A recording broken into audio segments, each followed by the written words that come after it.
All right, Mr. Mike Draco in the house tonight. Hey, it's time for Shop Talk Sunday night here in the land of the frozen tundra. But hey, it's all right. We got the heater cooking in the shop. We're out there getting ready to build. Cannot wait. Good to see all you guys piling in tonight already. Jeremy Sather, David Crum from Jersey, Robin Higginbottom, Bruno Coppola in from New Hampshire, Professional Monkey, what's up, chillin'? Bill Stevens in the house with us. Good to see all you guys, man. It's going to be a fantastic show tonight. Cannot wait to get started. Can't wait until we get this month's issue of the magazine done because we are out in the shop building frames. Hope you're doing something with your motorcycle too. Remember, when they're cold, you're cold. How does that go, Mark? When you're cold, they're cold. Listen, just pick up a wrench and go do something. The heat's in the tools. Heat's in the tools. I had a boss that used to say that. Heat's in the tools, Chris. I'd go to touch the thermostat in the shop. He'd smack my hand. Heat's in the tools. Don't go anywhere. We're going live with Shop Talk in just 4 minutes. 4 minutes.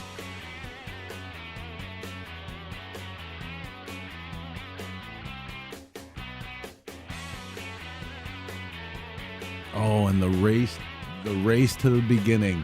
So David Crum said, I think I beat Draco by the clock. Draco comes in at 20:57:36. David Crum 20:57:49. So just microseconds behind. Tom Banks in the house with us. Jeff McKinney in from northwestern PA, snowy northwestern PA. Draco says it's cold in Cincinnati too. Cheryl Daggett O'Brien, better known to the world as Mailbox. Just spent a lot of time with her on the High Seas Rally. That was a blast. Radar's in the house with us, one of our tankful painters from the Smokeout. It's going to be awesome. Good show tonight, man. Hey, listen, you can do your part to help us get this show out and about. Hit the like and share button. Let your friends and neighbors know when we go live every week, Sunday, 9 p.m. Look at Professional Monkey already. Not to be a jerk, but it's 69 degrees here. You can kiss my ass. We're not going to see 69 again until March at least. Mailman says 33 here, kind of chilly for Atlanta. It actually gets 33 in Atlanta. It gets cold down there, yeah? I thought Georgia was hottest. I thought that's where the devil lived, right? Devil went down to Georgia, wasn't it? When he lived there, he just went there. 2 minutes, we're going live with Shop Talk. Just enough time for you to grab a drink, sit back and relax, and get ready for 90 to 120 minutes of all the two-wheel bullshit we can fit. Shop Talk going live.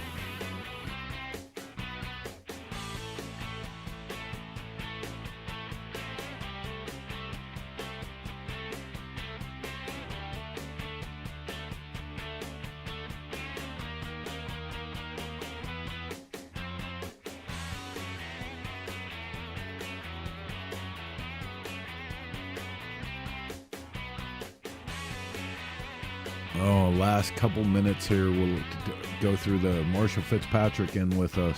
31 degrees in North Carolina, says Radar. 19 in Michigan, Nick Hildebrittle. Screw that. It's too cold for ice cream? Nope. Never too cold for ice cream. Hey, listen, man. Before we go live with this program, I want to remind you guys, you can be involved here. That comment box will be up throughout the show. Anything you want to know about, you want to ask questions, you just want to make a smart-ass remark, do your part, get involved with Shop Talk. Without any further ado, and having said all of that, let's get this one out of the station, up on the tracks, and go live with this week's episode of Shop Talk.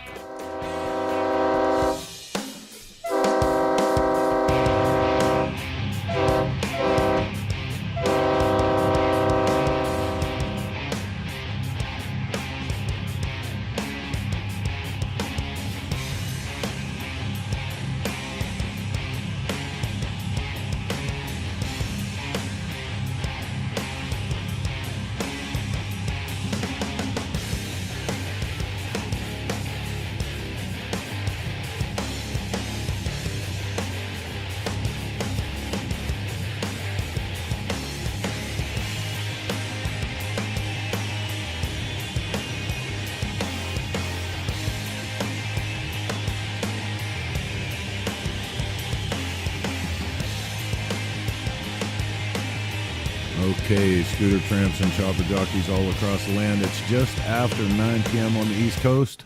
That means it's time for another episode of Shop Talk. I'm your host, Chris Callen with Cycle Source Magazine, 50 floors below the street level here in the Dennis Kirk Motorcycle Studio, and I'm joined as always by my illustrious crew.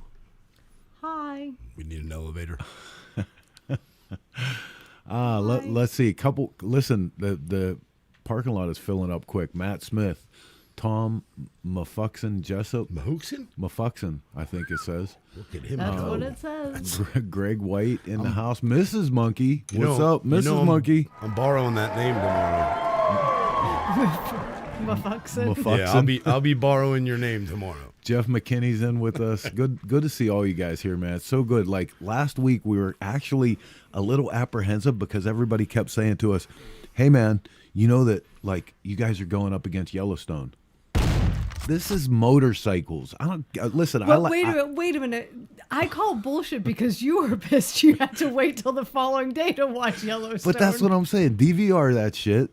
Shop Talks live. I don't know what to tell you. Haven't watched it yet. No. Dude, it's Totally gonna be a good bullshit on season. you. Cocaine in the house. Bob Britt with us. Wow, so Cocaine? many people. Cocaine. When you want to get down. I'm gonna borrow that name too. All right, man. Oh, Hey, Mark, remind me. I have a new word for you. Ooh. It's going to be your new favorite word. Word of the day. We need to are start we doing allowed, a word is this of the something day. we can talk about on the show? I mean, don't we're know doing if a I show, can say so it on the show. why? Is your mom watching? Can you write it down and hold it up? It's got the F word in it. I Ooh. can't. I love the say F it on word. the show. Me too. I'll write it down and hold it up. It's gonna be Are Mark's you new kidding favorite me? word. This is why I am. we call her Holly Hobby. I have This is why. 2 new names for tomorrow and a new word. Everybody's gonna hate me. Are you actually writing it down? Yes. You're killing me. Fuckstrated.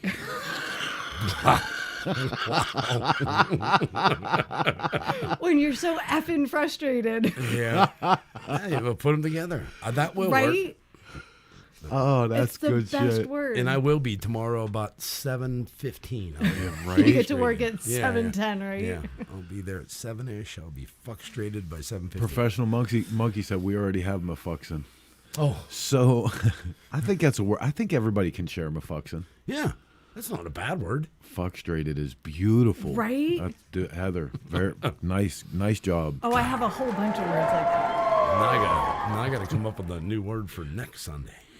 So I have another one for Mrs. Monkey too. lots of stuff going on here. Like I said, we're out in the shop. You know, the heater is running here in Pennsylvania. It's absolutely freezing. We got a cold spell that came through, man, that like blew a bunch of lake effect snow super early for us. But It didn't come here, so that's okay. it Yeah. lit a fire under our asses, and we're getting things up to speed in the shop. We had to clear out a year's worth of I don't give a rat's ass where we put it. We have to leave again in 2 minutes. So that took a minute. One of our guests tonight actually applies to this because I found these amazing products. Like, you know, one of the things that will slow you down in building a frame when you only build one frame. Let me say this, because every guy out there that manufactures frames is going to go, dude, I just have axle plates and everything sitting on the shelf in a ready to bin. go. But if you only build one of them here and there, taking the time to, you know, go to the laser cutter and have the axle plates cut and machine your motor mounts and everything, like it can be very time consuming. So Can be I pesky. found this killer website, guy that has all these products ready to go. You tell him what size tubing, what you're making, you know, 4-speed, 5-speed, whatever, and he ships the stuff out to you in one box, ready to go, and it's for a good price too. So that's Al Wilkerson out of Bitter End Choppers. We're going to be talking to him on the show. We also have John Jessup coming on to talk about the Christmas bicycle program that they do at Dream Rides of Tennessee. So going to be a great show. If this is your first time tuning into Shop Talk, Shame on you. shame on you. Tell your friends that, you know, there's regular Sunday evening motorcycle programming going on here and that they should skip Yellowstone till Monday night too. Lots of stuff we do here is just like our motorcycle magazine, Cycle Source. You know, there's some feature bikes, some tech, some product stuff. A little bit of this, a little bit of that. that. We do 90 to 120 minutes of all the two-wheel bullshit we can fit. And if you watch the whole thing, you will not be fuckstrated. You won't be fuckstrated. We can be fuckstrated by the end of it. plenty of times. But you're all right.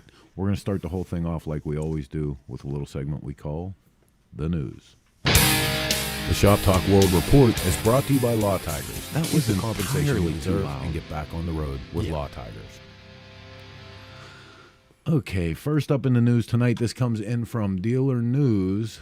Destination Daytona changes hands. We heard about this a little while back, but this was actually a post that we saw the other day where they were taking down the name Rossmeyer and putting the new owner's name up on the building. After 28 years, the Ultimate Bike Week destination, the Rossmeyer family, has sold Bruce Rossmeyer's Daytona Harley-Davidson and the Destination Daytona complex to automotive powerhouse turned motorcycle dealer Ted Morse of the Ed Morse Automotive Group. Our kids continued Bruce's dream after his death, and I'm very proud of them, said principal owner Sandy Rossmeyer. Nothing Bruce Rossmeyer's dream will live on, or noting. Yeah, you know, like this is the sad thing. We got to stop and recognize here for a minute. Bruce Rossmeyer set down the gauntlet once upon a time, and a lot of us will remember him doing this, man, that he was going to move Daytona out of Daytona when he had his place down on Beach Street and was frustrated with the practices of the local government. He said, hey, be careful because I will pick this shit up and move Bike Week with me. And they were like, whatever, dude. And I'll be damned if he didn't at least do half of that. So I think the Limp Nicky did the other half. So I have a question. Go ahead, please. Go ahead, please. So Ed Morse Automotive bought it, and it's called Teddy Morse. Do you think they bought it for the son to keep him out of trouble? Could I'm just curious. Could be possible. Said like a woman who worked within a corporation that had a challenge or two in the nepotism department. Oh, yeah. Mm-hmm. Yep. So anyway, it's sad because it's the end of an era, you know. I mean, well, hopefully they keep it going. Hopefully they don't wreck it or do anything stupid. You just wonder, like, without the day-to-day having the Rossmeyer family. Yeah. I mean, really, because that was the backbone. what the girls were doing there too after Bruce was gone, it continued along the same lines. Yeah. So. Oh, Matt said Teddy's a good guy. Oh, see, good. There you go. Run your mouth. Get us in trouble. I didn't say he Heather. was a Real nice. bad guy. I just wondered if this was a gift. Moving on. Next up in the news, Real nice. Tucker Power Sports partners with AIM Expo. Oh, boy. We all know that Tucker Power Sports has more than 5-decade history being a leader in the power sports distribution, and that isn't about to change. In fact, they're planning to set up in 2023 to help dealers get off to a great start for the upcoming riding season with their involvement in the AIM Expo. So AIM Expo, moving on. Tucker Power Sports going to be a big part of that this year. Watch for more information. Maybe we can get somebody from AIM Expo on with us to give us some more details. Oh, that would be cool. I will make a note of that. There's an open invitation. Hey, mental note. Listen, on a sidebar to the news, I saw a really neat thing that Dennis Kirk is doing. You know, last year we did the whole FXR ride away program with them where we built an FXR and they gave it away at the end. And this year they're doing kind of a similar program with Mr. Yaffe. And I found out about this and brought you guys a video. So check this out. Hi, Paul Yaffe here, Paul Yaffe's Bagger Nation. And I have some exciting news I want to talk to you about an exciting new project that we're doing here at the shop in conjunction with Dennis Kirk. This is a 1993 anniversary edition Harley-Davidson FXLR, and what we're going to do with it with Dennis Kirk is we are going to completely restore the bike to showroom condition. And this is how I love to start a custom project. Everything will be as intended from the motor company in 1993 when this bike was produced. What I can tell you is that I'm going to need a lot of help. The help I'm going to need, mostly from Dennis Kirk, is their wonderful catalog of parts. So anytime I need tires from back then, I need parts for the motor, gaskets, pistons, valves, seals, gears, full gasket sets, all the things that I would need to keep this bike running and to put it back to as new condition I can easily get from the Dennis Kirk catalog. We're going to do some videos on Dennis Kirk showing you the progress. We're going to give you some opportunities to get involved. help me choose some of the parts that are going on the bike, and then I'm going to unveil the finished product in Daytona, March 2023. So don't miss your chance to win this completely restored 1993 Harley-Davidson FXLR Anniversary Edition. And I'll see you in Daytona when we unveil the thing. Thanks for watching.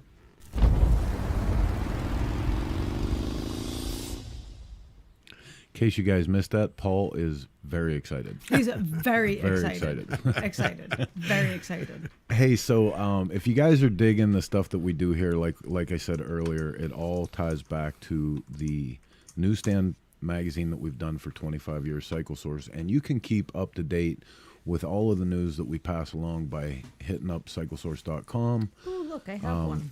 And check it out. There's the banner, the 22 Source Awards. Voting is over. We've picked the winners, and we are just about to finish the issue that announces. I know all the winners. I know, right? I know something you don't know. I know I something hate when you I don't win know. everything. What do you got? What do you got there? Me? Oh, it's the magazine. The magazine. See, when you're doing stuff like that, you're supposed to tell me so I I can put did. A fancy... You just wouldn't stop flapping your gums long enough to hear me. Ignoring her as usual. I see what's going on. What was that? All right, hey man, listen, let's move on. Hey, Bobby. We're gonna get to our guest here tonight. I can't believe how many people were on the show tonight. Well, they all stopped Maybe watching it'll help because I Yellowstone. actually had my poop in a group and did a promo this morning. You pooped this morning? In a group? In a group poop? My phone didn't ring. All right, so we got a lot. I never get invited anywhere nice, just to let you guys know. We got a lot to get to, but we're going to start off real quick. Check out a new product. When we come back on the other side, we're going to go straight to our first guest, Mr. John Jessup from Dream Rides of Tennessee. Don't go anywhere. We'll be right back with more Shop Talk. Hey, this is Chris with Cycle Source Magazine's Grease and Gears TV, and this is your product spotlight. The product spotlight is brought to you by Drag Specialties, the world's largest distributor of aftermarket accessories. Today's product spotlight is a frame builder special. We're back in the shop for the winter, and you guys know wintertime is building time here in the Source Garage. And lucky for us, we happened across Bitter End Old School Choppers because the biggest pain in the ass is getting ready for a frame build. All the different fixtures that you have to make and have ready before you can go over to the jig and start making your frame. Not really a problem if you're building 50 of these at a time. If you're only doing one, having a source like Bitter End is really great. All in one package, they will make and supply to you the axle plates ready to go with adjusters on them, the transmission mounts, the motor mounts, the cross members already notched to your specification of frame tubing that you're using. They'll even throw in the neck, although you guys saw that we're going with Tinworks necks this time. But all of this comes in good quality, American-made steel, American-made products from Bitter End Old School Choppers in the neighborhood of $500. But when you consider what it would take to go to your local laser or water jet cutting operation and get some of this done, and to even machine this stuff yourself, it's worth its weight in gold when you want to hop in the shop and get working on your frame. So check them out today, Bitter End Old School Choppers. Tell them the guys from Grease and Gears Garage sent you.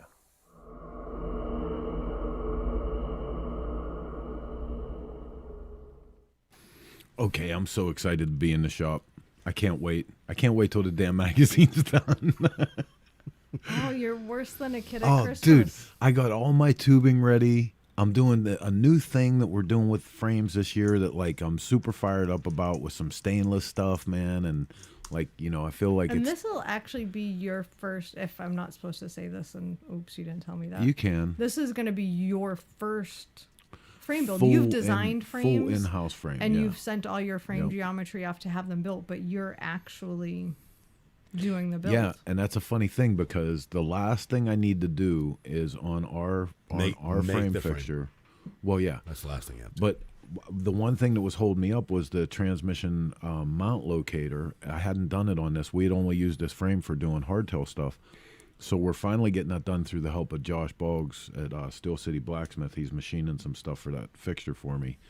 And I finally realized why Will Ramsey all those years ago told me that he wouldn't build me a frame fixture, because it pissed me off so bad. Like, I asked him once upon a time, I'm like, hey man, I said, I really dig your frame fixture. I said, maybe you build one of those for me. How much would it be? And he was like, I won't build you one.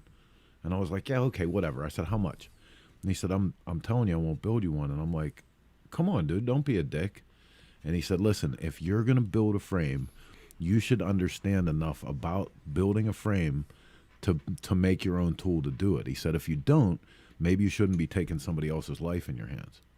So there you go. So Mark, you can ride the bike with Chris first. No, we're building 2 frames. One of them's for Tom Kiefer. Oh, so he can ride his first.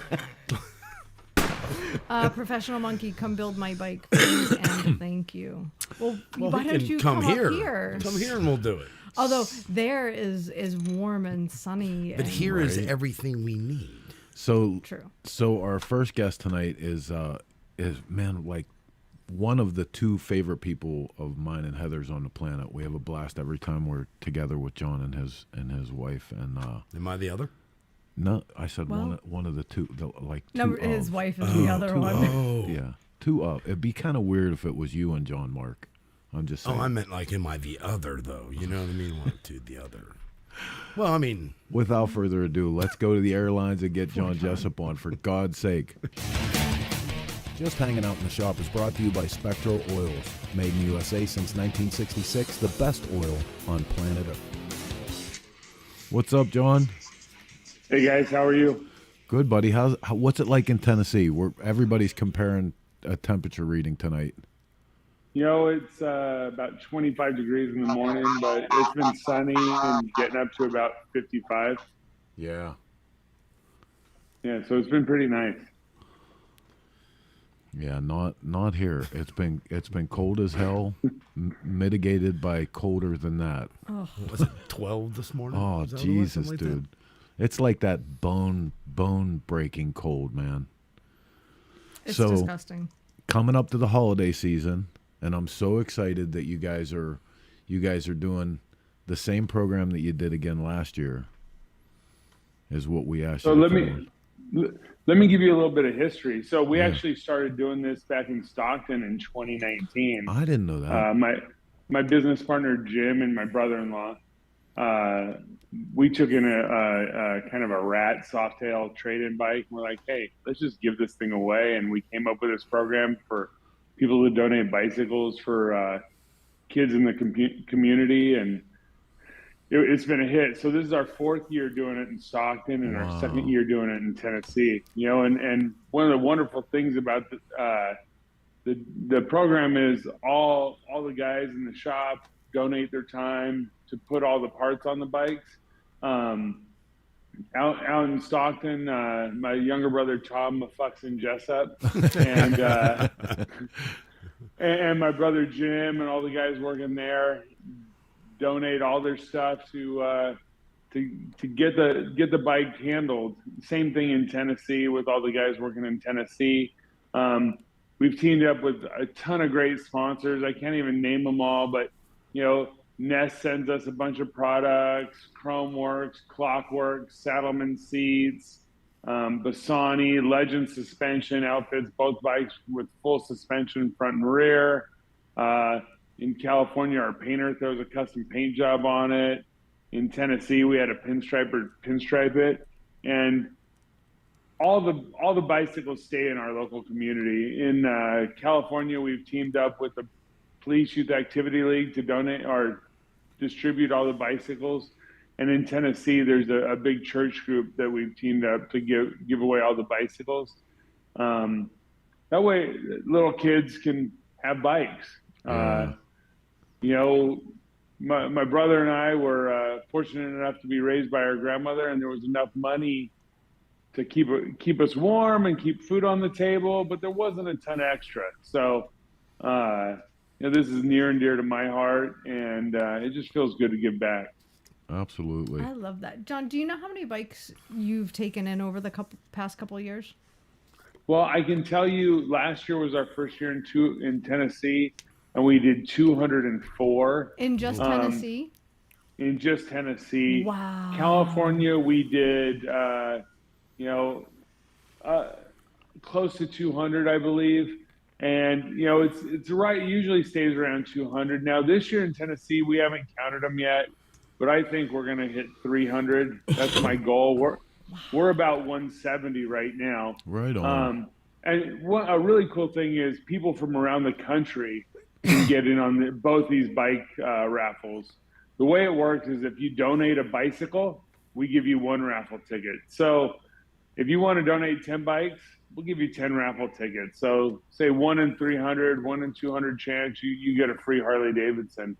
The way you just jump on Amazon and send it to us. Chris and Heather will share the address here in a little bit. Yep. But you can either send it to California, Tennessee, or both. And just put our shop and attention your name so we know who it came from. But yeah, it's really awesome to be blessed enough to be able to do this. So I'm going to drop a little clue for people. I was going to order the bicycles today. And when I went to order them, it actually came up that tomorrow they're half off. So now instead of sending 2 bikes, I'm going to send 4. So if you guys go to Walmart and hit their Black Friday deals, I know Walmart's the devil, but on their Black Friday deals, you can get those bicycles for 50% off. So you can send more than 1 for just a couple bucks. Yep. So pretty good stuff there. Thank you, Heather. Now, listen, the program is fantastic, and we're actually going to put some stuff up on our social media and on cyclesource.com, too, to help you keep pushing this. Professional Monkey has said thank you. He would love to get involved and help you promote this, so we'll put the 2 of you guys together.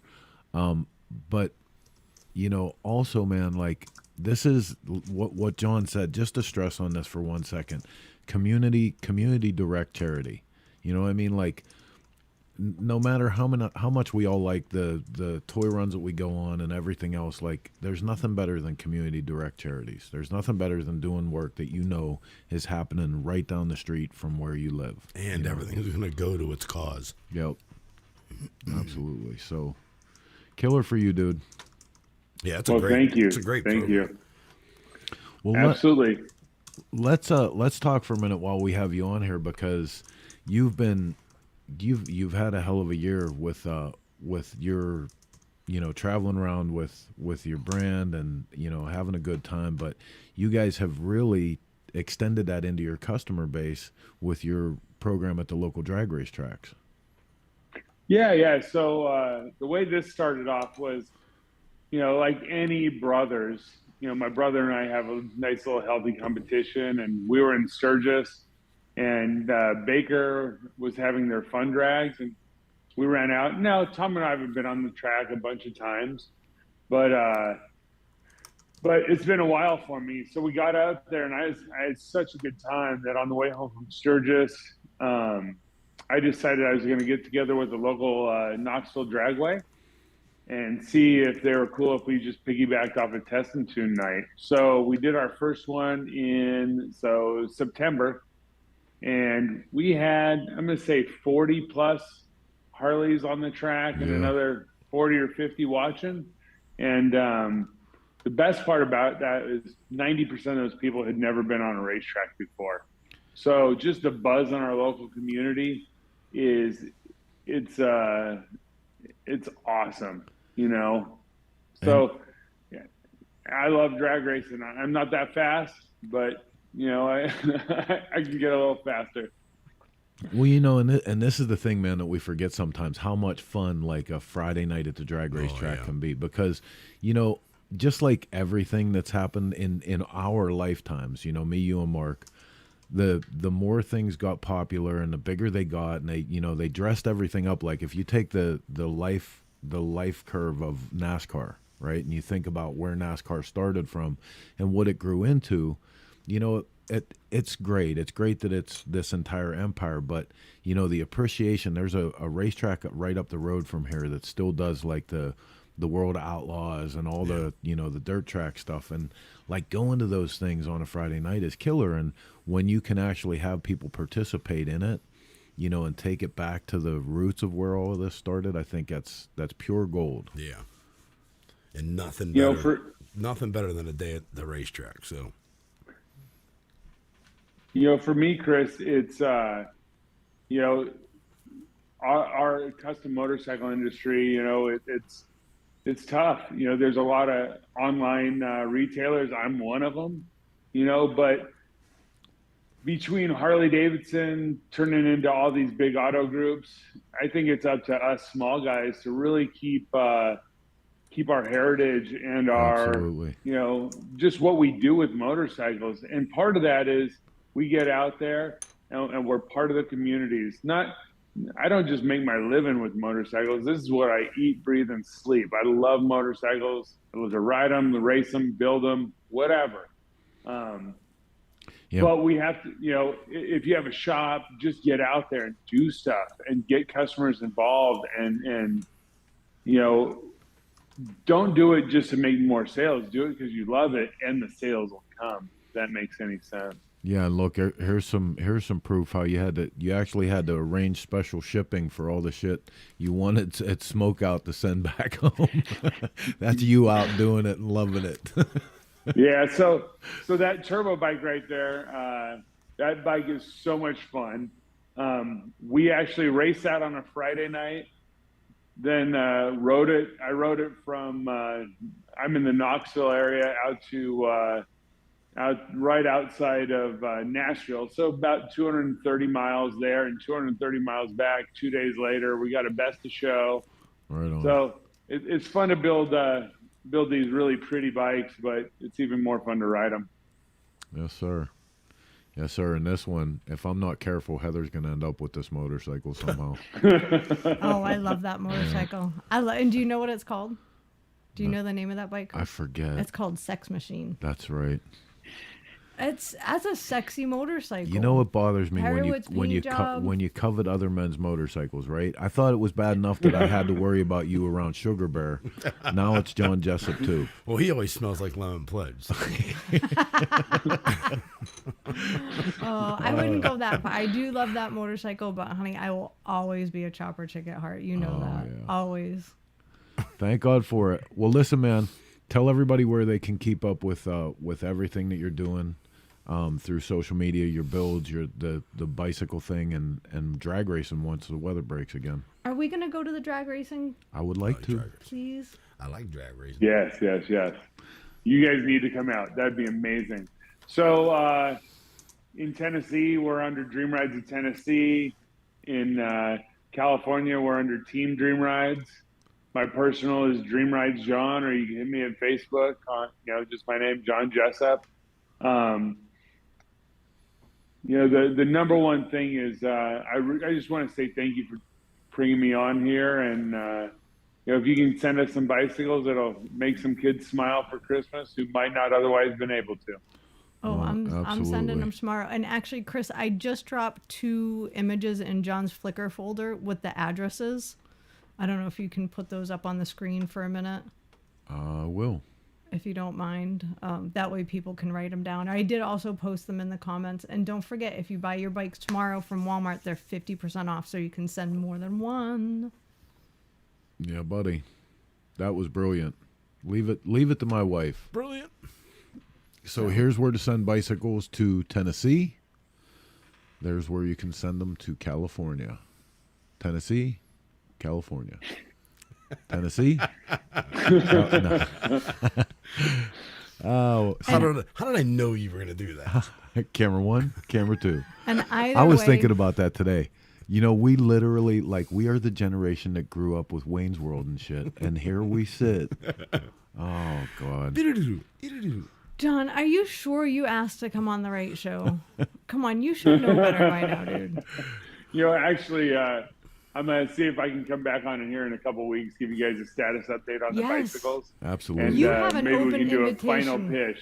Yes. Final push, You have an open invitation to come on anytime. Awesome. That Thank you, just guys. is an ongoing invitation. Remind me again when you're doing this. You're doing it at an open house that you're having next month, right? Okay, so in Tennessee, we're doing a bike night at Windy City Grill. It's a restaurant a couple doors down from me on December 15th. That's a Thursday night. And we're going to take donations right up until about 10 minutes before we pull the winning name.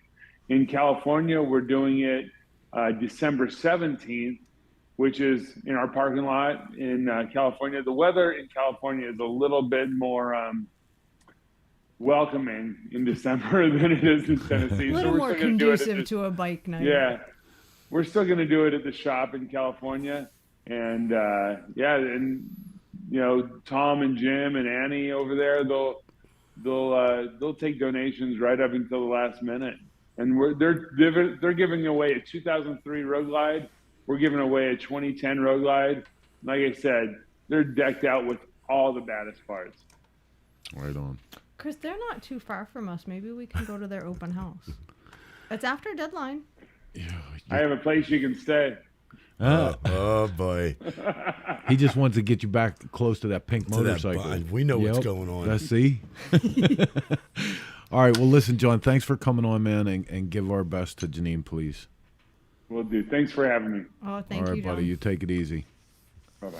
Send motorcycles. Send motorcycles. Send bicycles. Send bicycles. Send motorcycles well, too. I think if you're ordering bikes for there, yeah. why don't you throw me in for 2? Sure. There you go. Absolutely. Absolutely. why I'm going to not? order up 6 tomorrow, and I'm going to have them. I might split them between the 2. I'm not sure. We'll see if I could work that out, but I'll definitely be ordering those Does that tomorrow. splitting them between the 2 doubles our chances, right? Oh boy. Well, you just have Well, to go no, further. you get 3 in Tennessee and 3 in Right. California. Triples our chances. Same. Well, I same mean, I was chance. sending 4. It's the same chances. You just Do the math. No, Do the they're math. giving 1 bike away in California and Right. 1 in Tennessee, right? Right. So if we're sending to both locations, we get a chance at both bikes. You're doubling It's your not chance. like we would keep the bike anyway, but You're just doubling your chances. all right. So listen, rolling on with the show, we're going to take. We're not lucky. Some little kid is because they're getting Right? bikes. So. That's right. I know. I can't believe. So last year alone, they donated between the 2 locations. I've roughly, completely lost control. Yeah, roughly 340 kids got bicycles last year. That's awesome. That's I know, dude. incredible. That's incredible. We need to do something like that in Pittsburgh. and I mean, we can't steal his idea, but I we said got to that do last something. year. Why couldn't we just jump on with his idea, become a part of it, and do it here?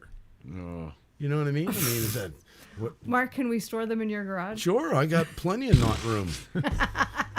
He has a bigger room problem than we do. All right, listen, man. This is Shop Talk. You're watching. We go live every Sunday night, 9 p.m. through the courtesy of the Dennis Kirk Motorcycle Studio. We're going to take a look at a cool feature bike. On the other side, we're going to hurry up and go to our next guest. And you don't want to miss this if you're getting ready to build shit like we are. Don't go anywhere. We'll be back with more Shop Talk. Out of Focus is brought to you by Garage Build. Submit your build, share your passion. Powered by Dennis Kirk.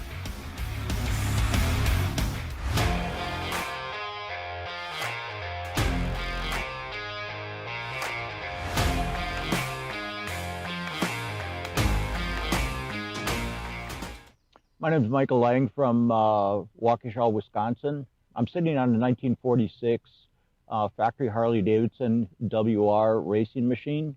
I painted it in these scalloped two-tone colors because I wanted to replicate what a privateer bike would have been like. I built this bike in 1984. I restored other WRs as they were right from the factory. This one I decided to go with a different paint job, chrome. Maybe it's a little too much chrome, but I did what I wanted to do for the build. And it's a 750 cc factory race engine, all ball bearing motor, front mount Edison Splitdorf magneto. It's got a 1926, 1927 single cylinder Harley front fork on it, which the AMA allowed you to use parts from other Harley-Davidsons on your race bike for making them lighter and so forth. It has a 3-speed close ratio gearbox. It's got a factory MR3 racing carburetor on it. And I decided this year to put a rear brake on it. Prior to that, I had it set up as a brakeless racer. I put these little LED lights on it just to please law enforcement. I doubt if it'll even please them, but it serves the purpose. It gets me home at night. It's got the narrow WR gas tanks on it, WR saddle and pillion pad. And this actual bike was actually raced by Marvin McEels out of Omaha, Nebraska. He raced it in 1952 at the Springfield, Illinois Mile. I mean, from the earliest age, 4 or 5 years old, I would see a motorcycle and I was just drawn to it. And, I got my first mini bike when I was either 8 or 9 years old, and I still have that today, restoring it. My first street bike was actually a 1938 WLDR chopper.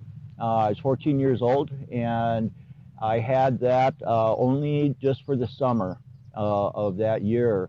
And that following fall, I was hanging out at this independent bike shop in New Berlin, Wisconsin. One day I got up enough nerve to pull into this guy's shop on my mini bike, and there were drag bikes there and other Harleys. And after hanging out there, and he mentored me in building Harley-Davidson engines and drag motors.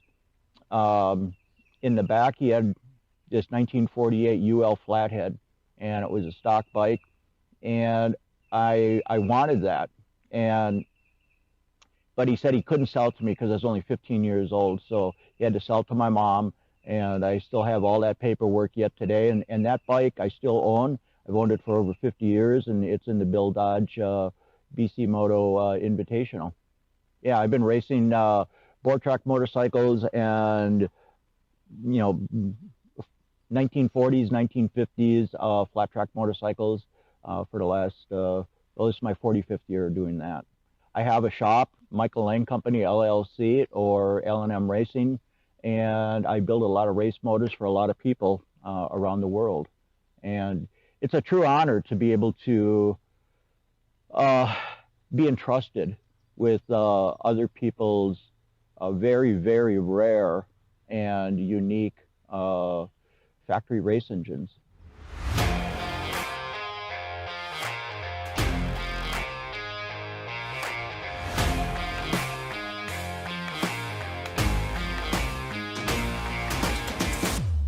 My name is Michael Lang from Waukesha, Wisconsin.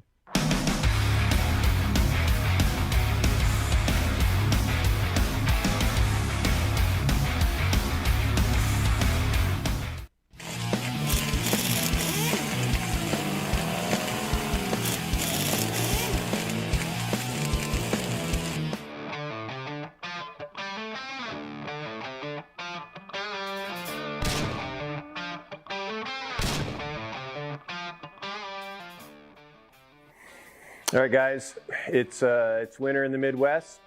Temps are dipping into the low 30s. It's the bikes are put away for the season. It's that time of year. We call this build season. Every year a bunch of us at SNS build a bike or build something during the winter. This year we're giving it kind of a new twist. So a handful of us are building bikes and kind of competing against each other, and we're going to let you guys judge it. So welcome to the 100-day Sportster Throwdown. Follow us along on all of our social media channels. Time to get building.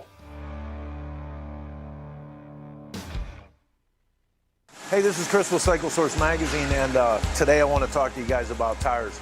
So I'm in the Dennis Kirk warehouse where they pretty much have a tire for anything on two wheels.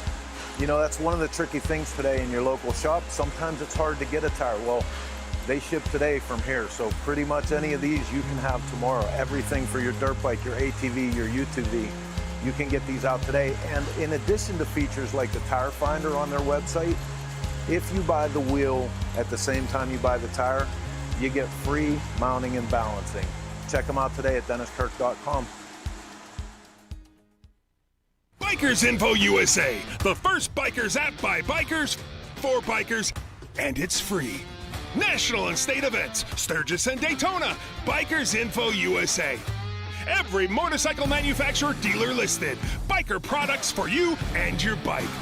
Bikers Info USA. Find the places to go, places to party, places to stay at every event. Bikers Info USA. Download it now. It's free. Bikers Info USA. Welcome back to the Dennis Kirk Motorcycle. What was the name of that company? I don't think I. Mark? What is it? Did he say excited? So excited. Okay. All right, man. So listen, moving into the second half of the show, thanks for being here with us. Shop Talk, every Sunday, 9 p.m. East Coast. We go live with another truckload of this bullshit. Did you just have a stroke? No. I thought I started saying truckload, and then I thought, when I was putting the tailgate on my truck tonight, did I put the plate on the back side that, and then I remembered I gave Mark the bolts, and I don't know if I have my own bolts. Wow, that sounds like a whole bunch of being. It's a big step. I just wanted an opportunity to talk about my truck. I'm going to tell you the truth. Madoli. Next guest is going to help you like he's helping us build cool shit in the shop. Let's go to the lines and bring on Al Wilkerson. Just Hanging Out in the Shop is brought to you by Spectral Oils.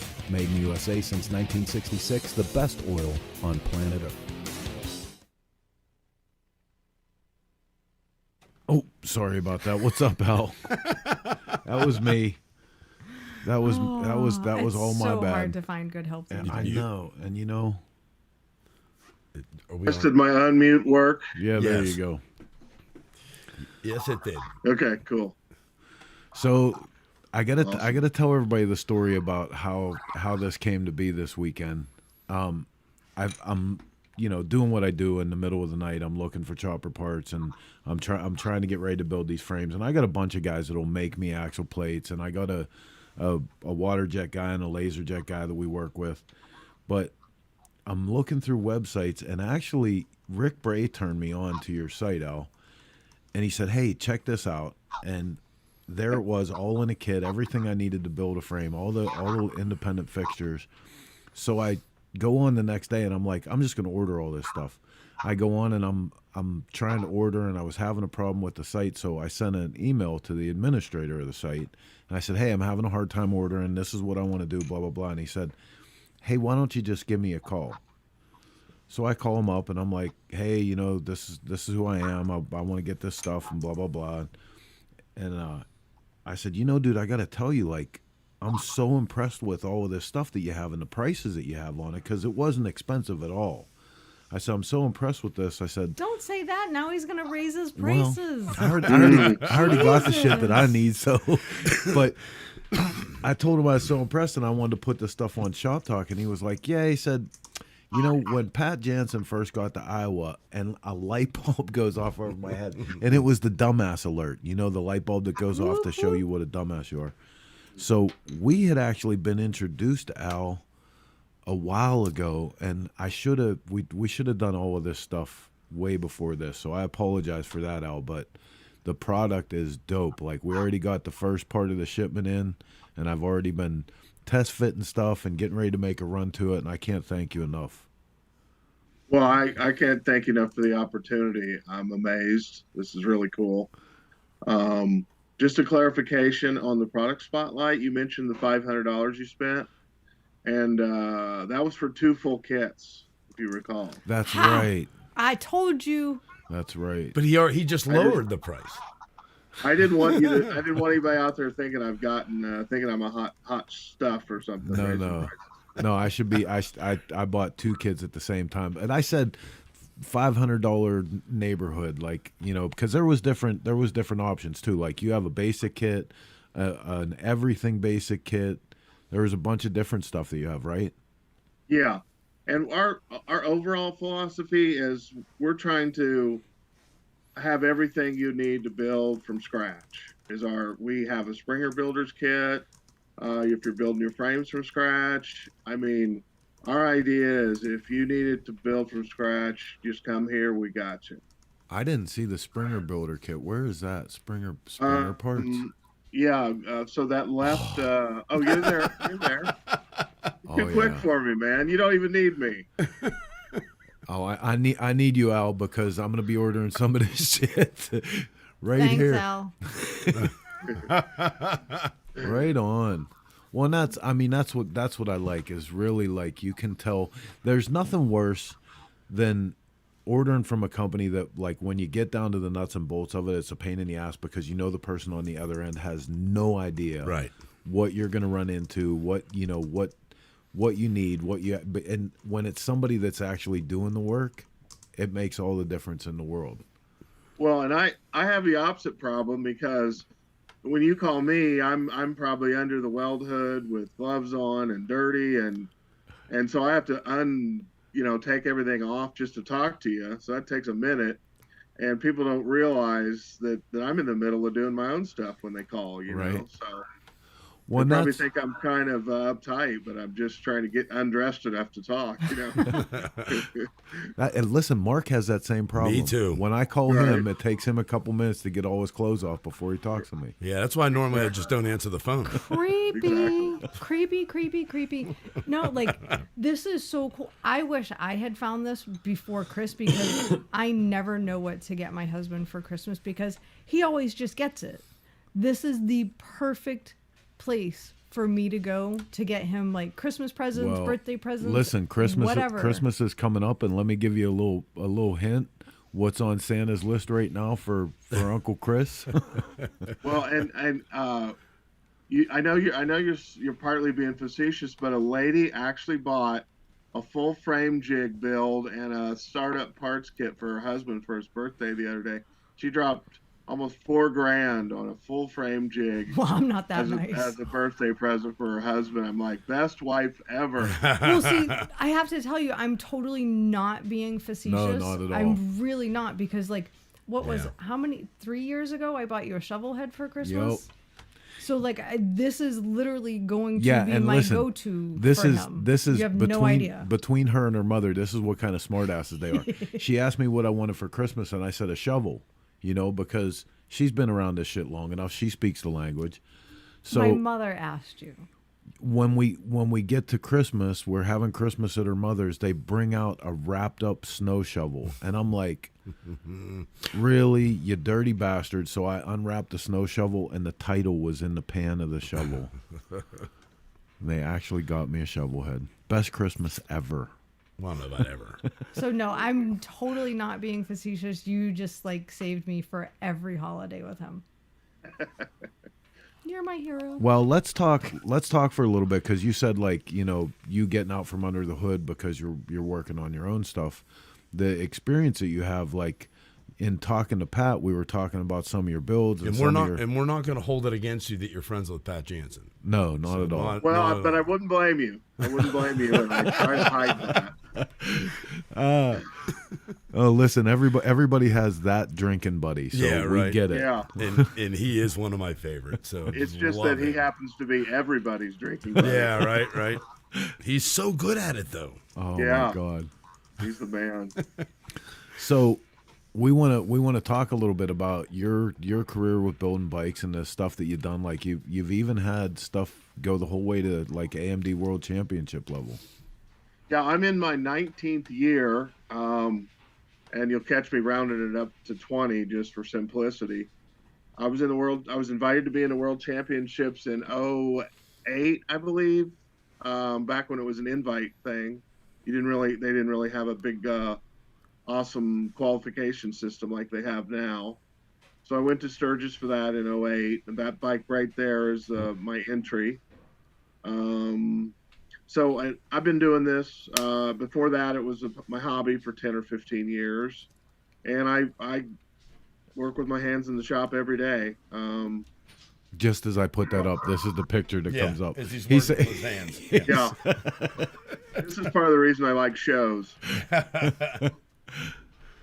That's a picture of my shop, my new shop. So I bought an old school. So I literally am in an old school. It's a 7,000 foot right on square foot old grade school. It was a 6th grade, built in 1957. It's 7,000 square foot. And under that white roof there is the old half court gymnasium. That's my shop where I build the bikes and build the parts. And then the rest of it is 10 bedrooms because they converted it from an old assisted living place from an old grade school into an assisted living place. So what's cool is when customers come to pick up their bikes, a lot of times they'll spend the night and party with me. Yeah. That's awesome. So this Mark's spread, like, I'm in. Yeah. This spread, did you do the truck and the bike with it? Yeah, my friend Bob Folkstad, who's goes to SEMA every year, built that truck to showcase his cooling products for Hot Rods GC Cooling. And he built the truck, and he had me build a bike to match it, and it was made it right into a magazine. I was awful proud of that. Yeah, that's badass. Yeah, really neat. So where did it come in? I mean, is it just out of necessity that, you know, you're a bike builder? I know how the motorcycle industry goes up and down and stuff. Or did you end up with so many other friends that were also bike builders that needed the product? You know, was it just about the extra money that you can make along the way, or providing a service? Because I think now today there's so few people actually doing what you're doing that it's absolutely about providing that service. Yeah, and are you talking specifically about frame parts or building frames? Like the frame parts, the jigs, you know, even now that you come to say that, even building frames, because there's less guys out there doing that all the time too. Yeah, and I'd like to thank Paco. Paco sends me a lot of business because Ian there at Paco. Because when someone calls Paco for a frame and it's just not in their parameters, the Paco sends them to me, and I build those frames. We start by drawing them out in CAD CAM. We'll draw your full roller, so you can actually see what your bike's going to look like before we ever start cutting and bending. Huh. As far as the origin of how I ended up doing this, so when I started in 2004, I wanted to be, you know, the next big star builder.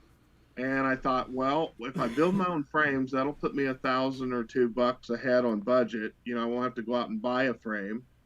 And also I'll be able to build a unique frame for every build, which I've always thought, you know, custom motorcycles should be almost completely unique. And that was my original idea. And then I was just like everybody else on the world. Where do you get the individual components? And I started, I had a lathe, a mill, you know, I had basically a full machine shop. I wanted to always be able to do everything myself. And I had a bunch of journeyman machinists that hung out and taught me how to do all this stuff. And every time I invented some product to use for myself, I threw it on the website to see if somebody else wanted it. And sure enough, they did. Oh, that's awesome, man. That's awesome. A guy I'd like to give some credit to, a guy by the name of Gary Wisehope that started his website right around the same time as mine, called Shopper Builder Handbook. He was one of the first guys that ever published like blueprints for frames. At the time, he caught a lot of hell for it from, you know, purists that thought he was being sacrilegious. And but he started a whole kind of home frame builder industry by doing that. And I feel like I owe him a lot, and I was lucky enough to start at the same time and hook up with him. Yeah, I saw that on your site, actually, under the frame jig section, the Chopper Builder's Handbook.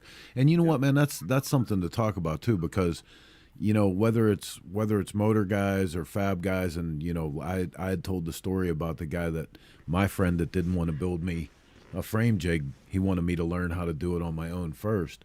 You know, this industry, especially now, you know, the people, like, this show's packed tonight, and it's people that are interested in going out in the garage and doing stuff. And I think that was a really, really important part of where all of this started.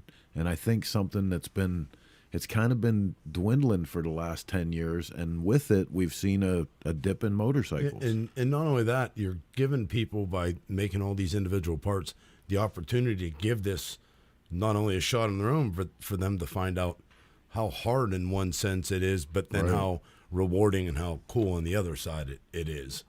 So you question going into this, you know, oh, can I do it? Can I do it? It's amazing what you can do if you take your time and you have good quality parts to work with. So I think that's the biggest that's the biggest win for, you know, going with a company like you. You're getting a quality part, which is going to make your next step even, you know, not easier, but it's going to make it more comfortable for you. You know, you're starting with a good axle plate. You know, you're starting with good, you know, transmounts and stuff like that. So that's a big factor. Yeah, and I think you save about a week easy when you start with a box full of all the component parts than you do if you try to start with just raw metal. And brother, I got to tell you, if you think it's as simple as Wait a minute. I'm sorry. I gotta pass this message along because there's a guy that actually just asked a question. Can you order with a VIN stamp? Those are not the questions you should be asking right over the internet, my man. No, the answer is no. No. Or it could be no. No. No, but if the feds are listening, it's hell no. Yeah, hell no. Yeah, right, exactly. Absolutely not. Call me. You know nothing. I see nothing.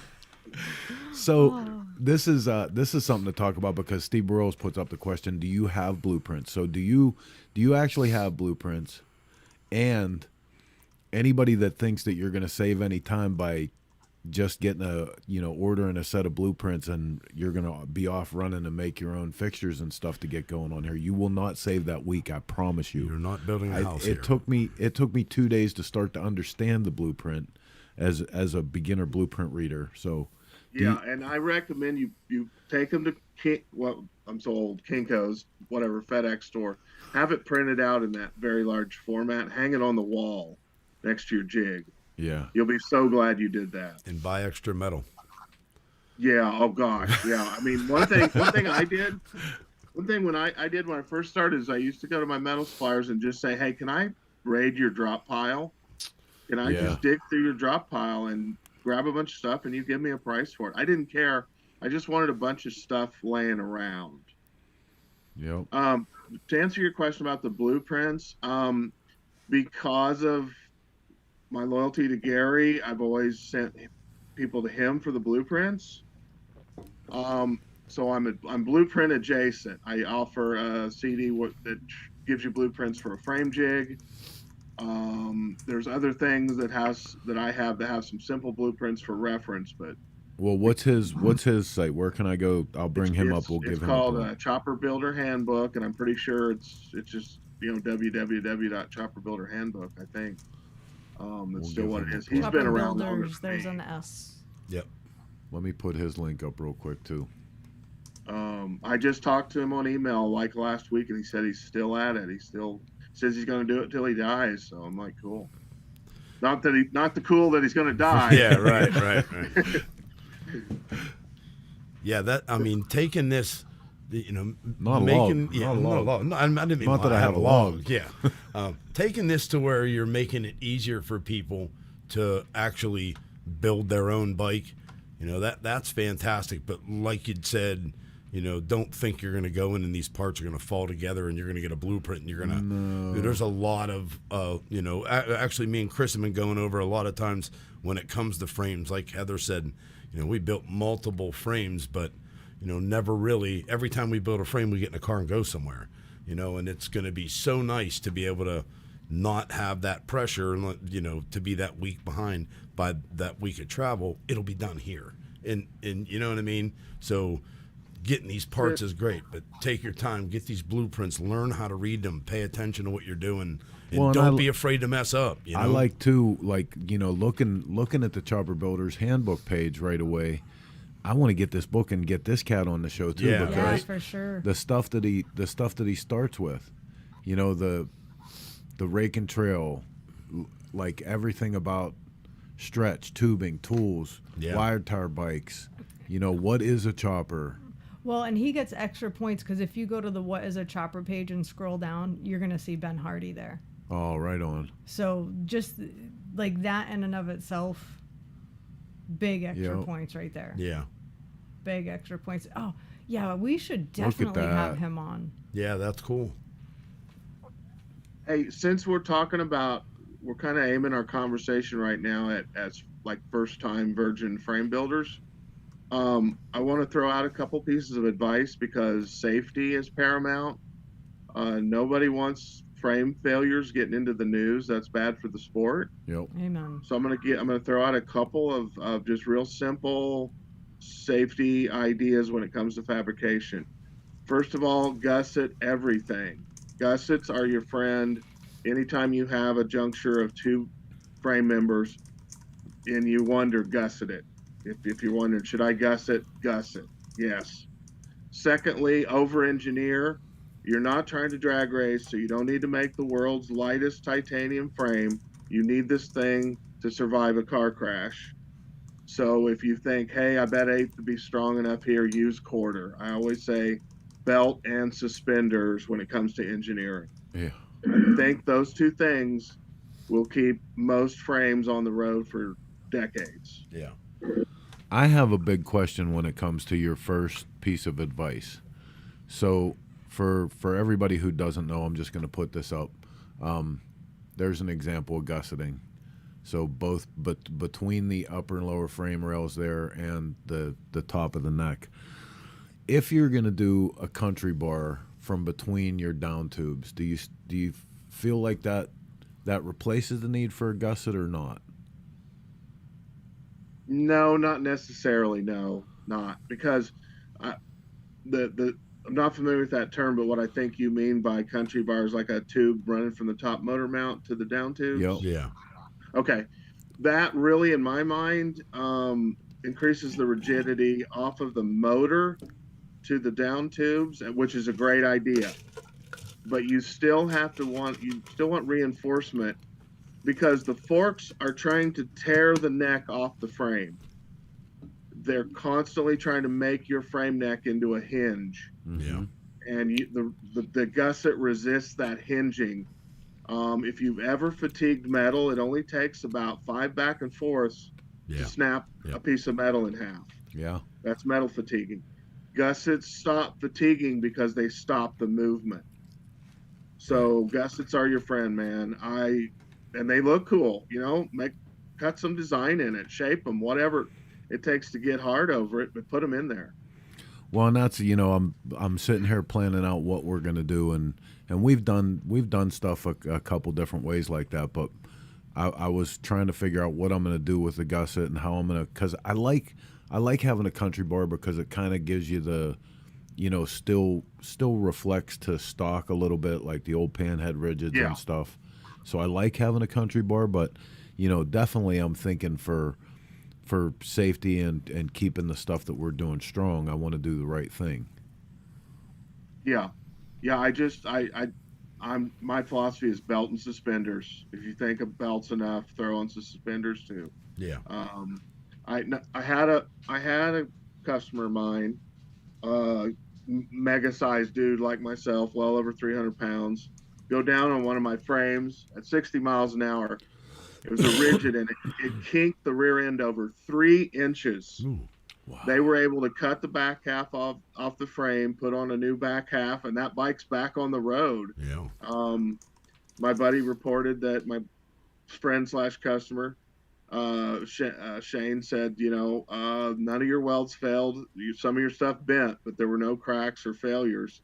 And I've always been super proud of that. I always say I want my frames to go through the engine block before they fail. Right. Yeah. You're gonna hit me, you're gonna pay for it. Right. Hey, so we have a question in from Rob Nussbaum up at Retrocycle, and he's asking, where did Rob go? Wow, that quick. That many comments are going on. Please ask about castings versus forging versus gussets. Well, okay, so casting, I guess, I don't even know that that's even used anymore. All those great things, forged products you see putting out by like hardtail choppers, even V-twin manufacturing, which I know a lot of people are anti because of their Taiwan connection, but that's all forgings, and forgings are extremely strong and durable because they're made with pressure, and it just makes metal ridiculously strong. I guess I don't really see gusseting as an either or on the forging because a lot of those forgings have the gusseting built into it. Right. Like when you get a neck forging, you'll see the gusseting's already built in there. So I guess I would say your gusseting's probably going to go elsewhere on that frame. If I'm understanding the question, I hope I am. Rob, please feel free to elaborate more if we haven't covered that. But this I guess castings kind of went by the wayside because of the possibility of pores in the castings, which is where they ended up cracking back in the day. And I don't know if anybody even uses castings anymore. That might be beyond my pay grade, honestly. I wonder if that was a question that applied to, like, if you were starting with an old cast fixture. I'm not sure, but because I know, like, I think Kiwi still does a lot of stuff with the original castings with old Indians, but yeah. I guess the first thing I would do with an old original casting, so you're talking about something 70, 80 years old, clean the hell out of it, because it's probably been absorbing oil and dirt and road grime for that whole time. And secondly, if you go welding on it and it acts funny, stop.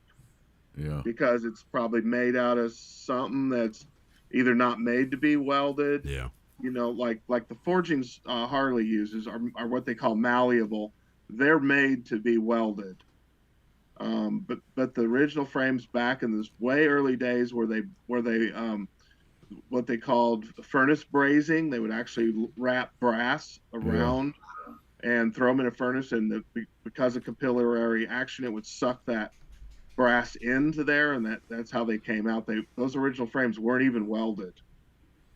So keep in mind when you're working with some old casting, you may have a shit ton of brass, which is the enemy of a weld. Brass will repel, molten mild steel. So I would get an expert involved if there's questions when it comes to those old castings. Yeah, if you're going that far, you might want to look into somebody who really knows that. Yeah, because even you're getting beyond me even now with that. So. Well, this is Craig Glab asked the question. There's been some great frame builders, Mike from Chopper Guys, Fred from Rolling Thunder. How do you differ from other companies from the past? And I think with phrases like capillary action, I think we've covered your knowledge base. Well, I think one thing, the thing that my last two frame builds, the guys were ecstatic because I sent them a CAD drawn roller drawing of their rolling chassis, what their bike's going to look like, before I even, finalize the specifications with them, and that thrilled them to no end because they can revise the specifications. They can, hey, I want a little more rake, I want a little more neck height, whatever. And just be able to refine your build before anybody even starts work, I think is like a tech value add that I offer. As far as me as a builder, I've been around for 20 years because I take it damn serious, and we do multiple rounds of inspections on our welds. We do a first pass with a TIG, what I call a root pass. We don't even add filler rod, so that we know for sure we're penetrating 100% all the way down to, as far as you can go. Then we start adding filler on the next round or two, and we don't ship anything unless we've inspected and perfected every weld as many times as it takes. I'm not trying to compare myself with anybody from the past that's great or is still great. I just love doing what I do, and I'll do anything to avoid having to get a real job, honestly. So I just feel privileged that I get to do this for a living, man. But I don't think I'm hot shit. I'll guarantee you that. I don't. One thing owning your own business for 20 years it'll humble you. I almost said humiliate, because that's how it feels most days. But I definitely don't think I'm hot shit, but I'll work my ass off for you. On top of that fact, to be asked how you compare to these other people, is sort of, to me, that's almost, you can't really do that. Everybody's their own. I mean, that'd be like saying, do you think you're a builder of Jeff Cochran or Bill Dodge status? You know what I mean? Like, that's not even, it would be boosting your own ego to be like, oh yeah, I could do that. To me, you answered that perfectly. All you're concerned with is that your product is as good as it could be. Amen. And that's it. Good. Bad question in my eyes, good answer in yours. Hey, here's another solid question too. Jim Grady asked, any tube bender recommendations for building a frame? I've been looking, and a few folks have told me it's not the bender, it's the dies. Well, yeah, certainly a combination. So I can immediately address what I use because I've been doing it so long. I use the JD Squared Model 3, so that right there will tell you what an antique I am.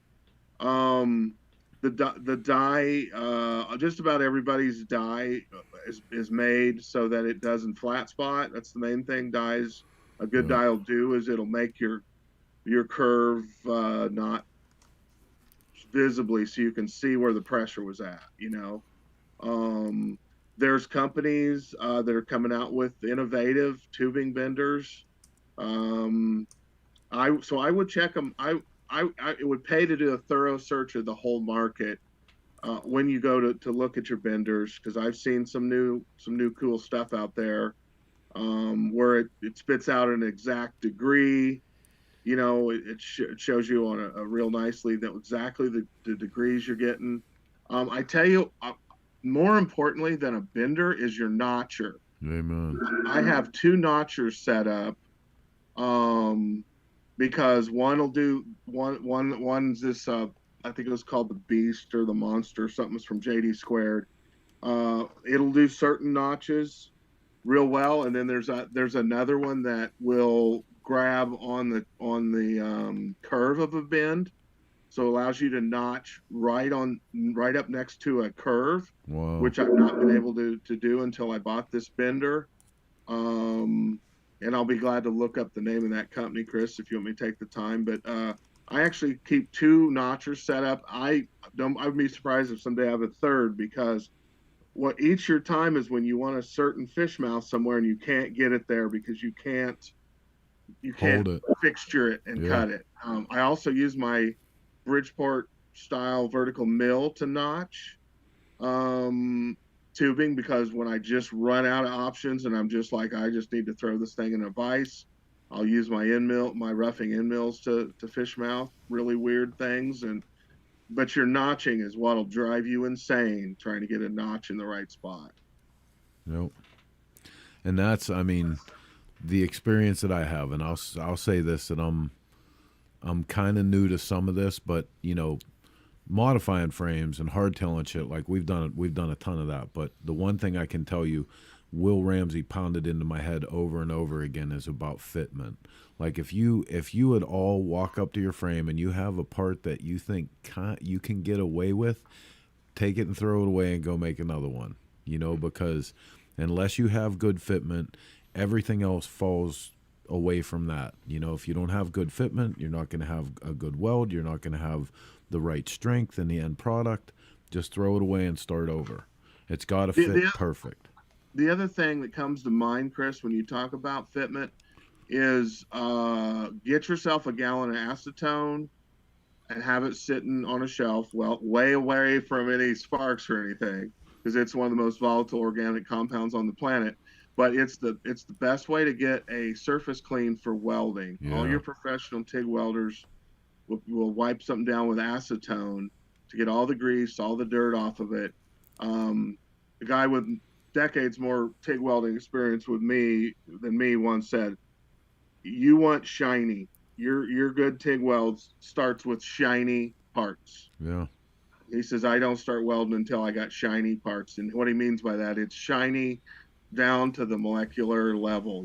There's no dirt left on there. That's where a really pretty weld starts. Well, and that's something Will Ramsey pounded into our heads over and over again. Like every time we stopped the torch, we're there with the brush and constantly cleaning, constantly covering our tracks, as it were, But that's, imagine that, Mark. Did you hear that? Yeah. Acetone. Now, one last caution on acetone. Put the cap back on it and put it back on the shelf. Yeah. I've walked by many a shop rag on full blast fire because a whiff of a spark will set an acetone on a full blaze. Yeah, and like you said, keep that stuff away, because if you put it in a squeeze container, that stuff will just seep its way out. Yeah. Those containers are amazing for that. Yeah. Well, what it is it's nail polish remover. Yeah, right. Yep. And if you've ever had your daughter remove nail polish, it stinks up the whole room. You realize how volatile this compound is. Dude, my mom owned a nail salon for years, and when she got a little bit older and shut the shop down, and I started getting into you know, with Flat Broke building and stuff like that, the first time I walked in and smelled that acetone, it was like, holy crap, that brought back some memories. I never realized that's what it was, you know? So, yeah, it's that stuff is volatile. No questions asked. So, in addition to great products for motorcycles, Al has a complete complement of social media. You can follow along all the stuff he's doing, but most importantly, his YouTube page is full of him actually doing this stuff. He's a fantastic conversation, a great source if you're looking for parts or if you're looking for the whole frame. So I would suggest today, go check this man out. Make sure you're bookmarking his stuff. I'm hoping, dude, honestly, that we get some time to, like, maybe when the weather breaks or maybe even before that, we get out and can come out and do some stuff with you, because you do a lot of the stuff that we like to do. And had I only, and this is, listen, somebody call Pat Jansen and get him to tune into this show right now, because I may never say this shit out loud again. If I would have just listened to Pat Jansen sooner. Oh, sweet Jesus. He's gonna record that and play it on a reel over and over. Over and over. It's the first time and last time in history someone will ever say that. So, Chris, when you guys come out, keep in mind you don't have to get a hotel. I'll just put you up here, man. I got 10 bedrooms. Right on. I want to see your place, because that's the kind of shit me and Heather and Mark even talks about that all the time. Like, we talk about those and call them garage mahals. Yep. Yeah. That's my next move. Man. I mean, if I ever get caught up on my workload, I might make it into a biker B&B destination or something. But my backlog. Every time I think I'm going to shrink it down, a few more months comes back on it. Yeah. So I hear that. Well, you definitely have to go check out all of the social media that Al has for Bitter End. It's been great actually getting to know you now, man, and we super appreciate the help with the products. You're gonna wish he never called you. You're gonna be like, dude, not now.